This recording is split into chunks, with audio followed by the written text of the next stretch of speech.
नमस्कार दोस्तों, आज हम आपके लिए लेकर आए हैं एमए प्रीवियस के छात्रों के लिए उपयोगी इतिहास लेखन एवं अवधारणा, जो एमए प्रीवियस के छात्रों के साथ प्रतियोगी परीक्षाओं के लिए भी महत्वपूर्ण है, खासकर नेट जैसी परीक्षाओं के लिए। आज हम आपको बताएंगे इतिहास लेखन और अवधारणा किस तरीके से आप इसको बेहतर तरीके से समझ पाते हैं। सबसे पहले मैं आपको बताऊंगा कि इतिहास शब्द का अर्थ क्या है। इतिहास शब्द दो शब्दों से मिलकर बना है, इति प्लस हास। पहले ऐसा निश्चित रूप से हुआ, अतीत काल में ऐसा पहले निश्चित रूप से हुआ, ये है इतिहास शब्द का अर्थ। अब हम आते हैं कि भाई इतिहास, जो हमारे भारतीय इतिहासकारों पर विदेशी इतिहासकार आरोप लगाते हैं कि भारतीय इतिहासकारों को इतिहास लेखन का ज्ञान नहीं था, इसलिए हम विदेशी इतिहासकारों पर निर्भर रहते हैं। उनकी यह बात पूर्णतः सत्य नहीं है, क्योंकि हमारे यहाँ इतिहास को क्रमबद्ध रूप से नहीं लिखा गया प्राचीन काल में, इसलिए उनको ये भ्रांति है।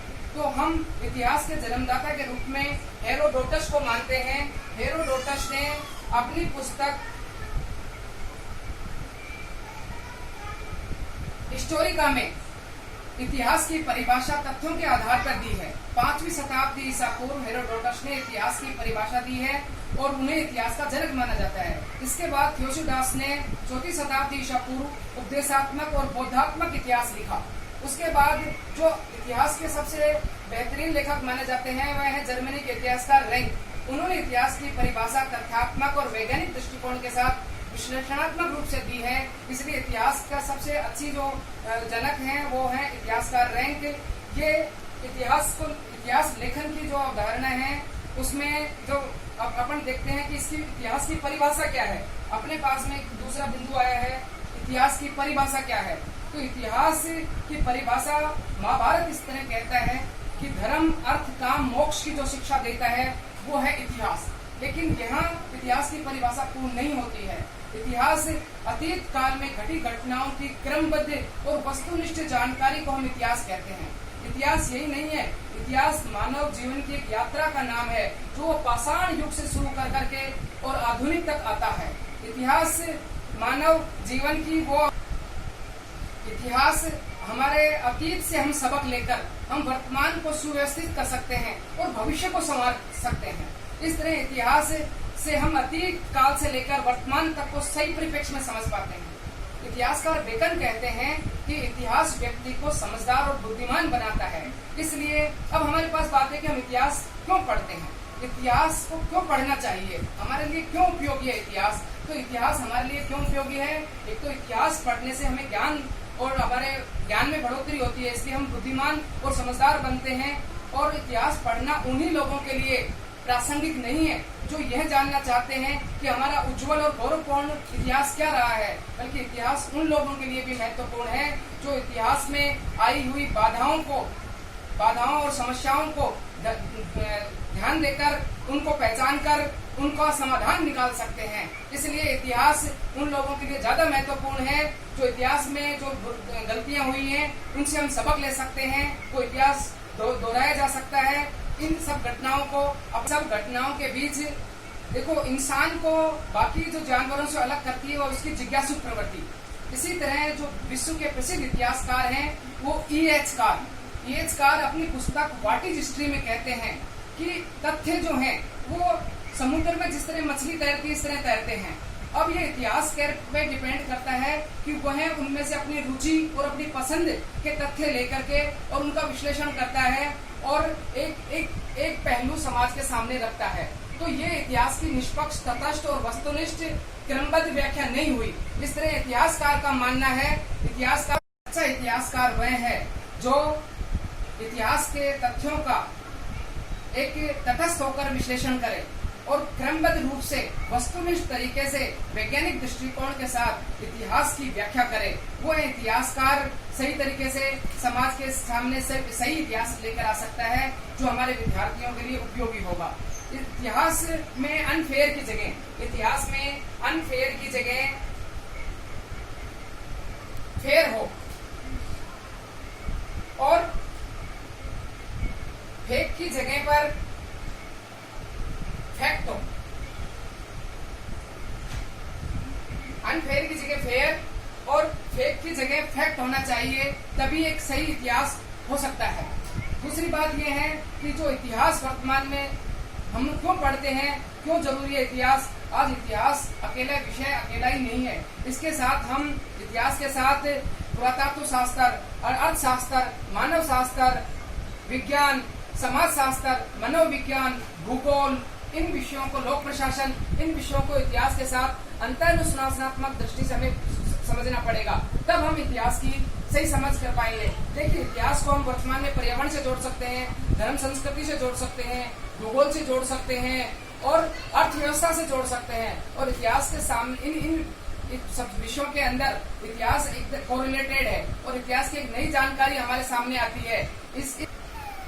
अब हम बात करेंगे इतिहास लेखन की अवधारणा कि इतिहास लेखन की विश्व में कौन कौन सी अवधारणाएं रही हैं। इतिहास लेखन की पहली अवधारणा ग्रीक रोमन अवधारणा है, दूसरी अवधारणा चीनी इतिहास लेखन की अवधारणा है, तीसरी अवधारणा इस्लामिक इतिहास दर्शन की अवधारणा है और चौथी इतिहास लेखन की अवधारणा भारतीय इतिहास लेखन की अवधारणा है।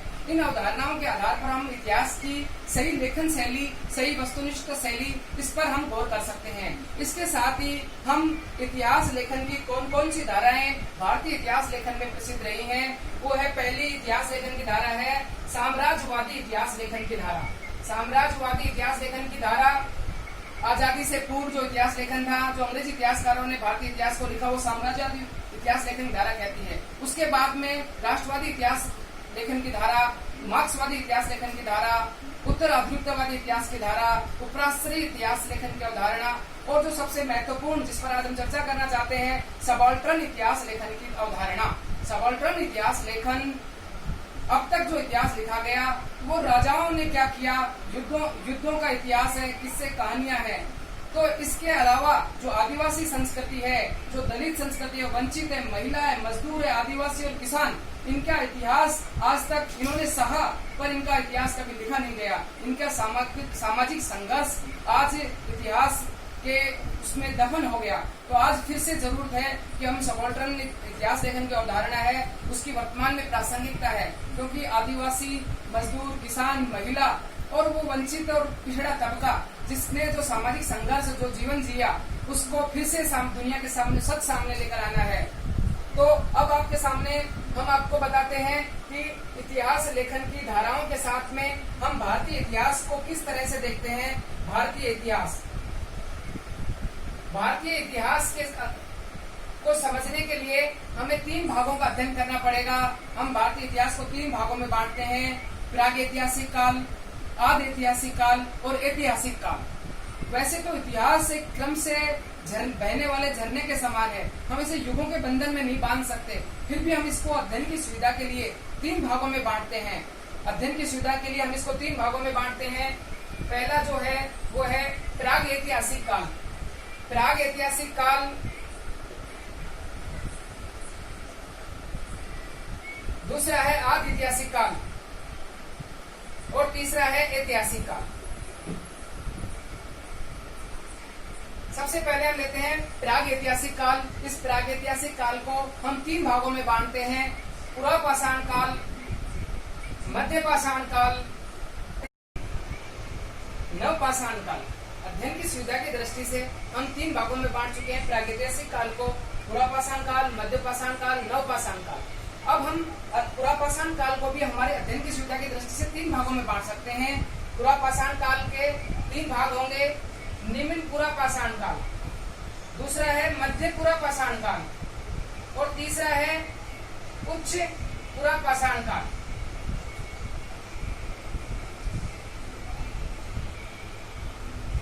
ये हमने पुरापाषाण काल को 3 भागों में बांट लिया, निम्न पुरापाषाण काल, मध्य पुरापाषाण काल और उच्च पुरापाषाण काल। अब हम देखते हैं कि इस काल में मनुष्य का जीवन की यात्रा किस तरह चल रही थी, किस तरह का जीवन जी रहा था। इस समय मनुष्य लगभग ये 5 लाख वर्ष पूर्व की बात है। इस काल का मानव भारत में उसका कहीं उल्लेख नहीं मिलता है। इस काल के मानव का उल्लेख या मानव का जन्म दक्षिण अफ्रीका में हुआ था, जो निएंडरथल, क्रोमोगन, होमो इरेक्टस, अल्पाइन, मंगोला, प्रोटो ऑस्ट्रेलियाई, ये जो मानव की प्रजातियां हैं ये अधिकतर दक्षिण अफ्रीका में पाई जाती हैं। लेकिन भारत में भी मानव जीवन ने अपनी यात्रा प्रारंभ की थी। सबसे पहले हम आते हैं निम्न पुरापाषाण काल पर। इस काल में मनुष्य आदिवासी जंगली जीवन जीता था, वो जंगलों में रहता था, प्राकृतिक शक्तियों से डरता था और डर करके भयभीत हो जाता था, इसलिए उसने प्राकृतिक शक्तियों की पूजा शुरू की। इसके बाद निम्न पाषाण काल में मनुष्य ने कोई लिपि का आविष्कार नहीं किया था और वो आदिवासी जंगली जानवरों का कच्चा मांस खाता था। निम्न पाषाण काल में जो उसके औजार थे वो 3 प्रकार के थे। पहला जो औजार था पेबुल कहलाता था, जो नदियों में पत्थर घिसट कर गोल हो जाते थे वो पेबुल कहलाते थे। उसके बाद आता है चौपर। चौपर में 1 धार वाले पत्थर के औजार होते थे। चिपिंग में 2 धार वाले औजार होते थे। चापर, चिपिंग और पेबुल निम्न पूरा पाषाण काल के औजार है। उसके बाद में आता है मध्य पूरा पाषाण काल। मध्य पूरा पाषाण काल के अंदर मानव ने स्क्रेपर, वेदनी इन औजारों का प्रयोग किया था। औजार मुख्यतः हड्डी और पत्थर के बने होते थे। मानव अभी भी जंगली जीवनी यापन कर रहा था, लेकिन मध्य पाषाण काल के इस मानव ने अग्नि का आविष्कार कर लिया। पूरा पाषाण काल के मध्य पूरा पाषाण काल की विशेषता रही कि इस काल में मनुष्य ने अग्नि के 2 चकमक के पत्थरों को रगड़ रहा था। अग्नि जल गई और उसको अग्नि का आविष्कार किया उसने, और अब वो मांस को कच्चे की जगह भूनकर खाने लगा। ये उसके जीवन में बड़ा परिवर्तन आया। इसके बाद में आता है उच्च पूरा पाषाण काल। इस काल में ब्लेड जैसे पत्थर औजार इस समय ब्लेड के होते थे, धारदार होते थे। उच्च पूरा पाषाण काल के अंदर मानव जीवन की यात्रा थोड़े हथियारों और औजारों में उसके थोड़ी कुशलता। अब इस समय के औजार सुडोल और एक पैने होते थे इस काल के औजार। इसके बाद में आता है अपने पास पूरा पाषाण काल के 3 भाग हमने देखे, निम्न पाषाण काल, मध्य पाषाण काल, उच्च पाषाण काल।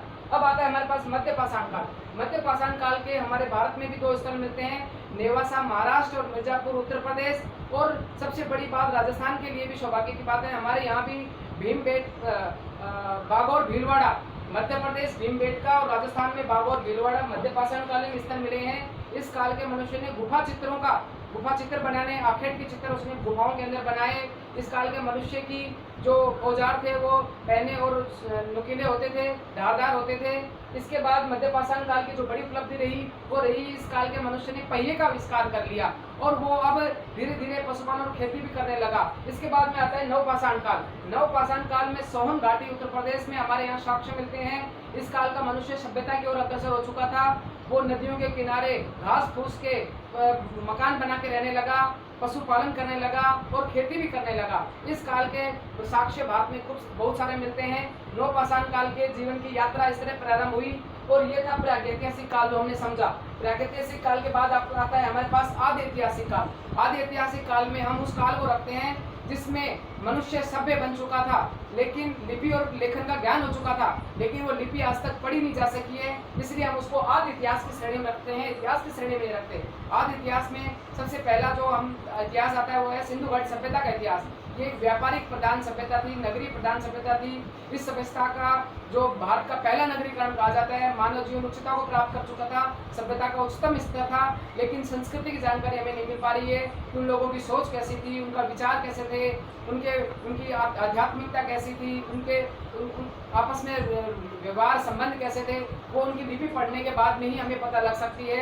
इसके बाद आता है इतिहास। इतिहास जो भारत का हम 3 भागों में बांटते हैं, प्राचीन भारत का इतिहास, मध्यकालीन भारत का इतिहास, आधुनिक भारत का इतिहास। धन्यवाद दोस्तों।